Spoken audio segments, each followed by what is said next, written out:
अस्सलाम वालेकुम दोस्तों, welcome to our YouTube channel peace promoters.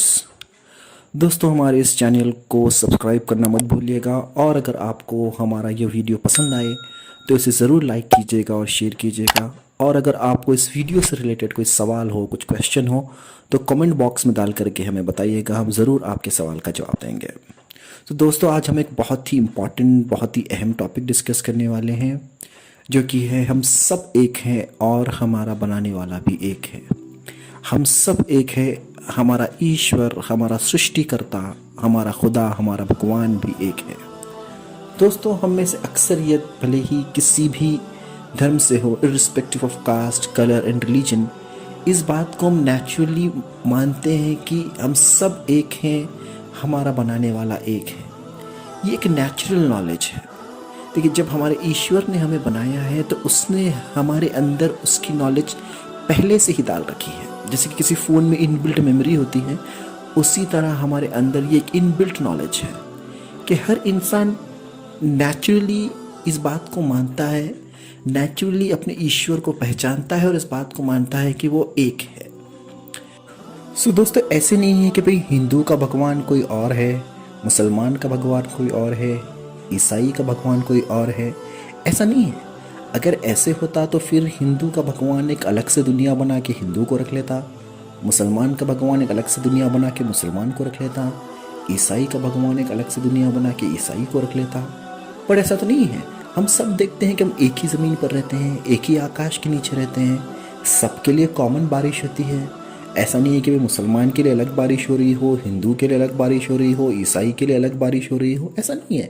अब देखिए, चांद और सूरज भी सबके लिए कॉमन है। ऐसा नहीं है कि भाई हिंदू का एक अलग चांद और सूरज है, मुसलमान का एक अलग चांद और सूरज है, ऐसा नहीं है। ये सारी की सारी चीज़ें कॉमन है। तो दोस्तों, ये सारी की सारी ब्लेसिंग्स जो ईश्वर की है, ये सारी की सारी ब्लेसिंग्स कॉमन होने में हमें यही मैसेज मिलता है कि हम सब एक हैं और हमारा सृष्टिकर्ता और हमारा ईश्वर भी एक है। So friends, don't you think we should try to know our creator? I mean, see, today we have the time to read about the lives of our favorite cricketers, favorite sports persons, favorite actors. आज हमारे पास हम वक्त निकालते हैं उनके बारे में जानने के लिए, जो हमारे फेवरेट स्पोर्ट पर्सन्स हो, फेवरेट क्रिकेटर्स हो। आज हमारे पास सबके बारे में जानने का टाइम है, लेकिन उसके बारे में जानने का टाइम नहीं है जिसने हमें बनाया है। दोस्तों, हम जो इंसान हैं, हम अपने ईश्वर की एक बहुत ही इम्पॉर्टेंट और एक यूनिक क्रिएचर है। See, he made us human beings and gave us the opportunity to be his best creation. He has blessed us with intellect to differentiate between good and bad. I mean, उसने हमें इंसान बनने का एक बहुत ही golden opportunity दी है। आई mean, उसने हमें अच्छाई और बुराई में फ़र्क करने की सलाहियत दी है, अच्छाई और बुराई में फ़र्क करने का इंटेलेक्ट दिया है। So don't you think we should try to know our creator, right? I mean, but today this days अगर हम देखते हैं तो आज जो हमारा अप्रोच है हमारे क्रिएटर की तरफ, अपने ईश्वर की तरफ, ये एक बहुत ही ब्लाइंड और कैजुअल एटीट्यूड है।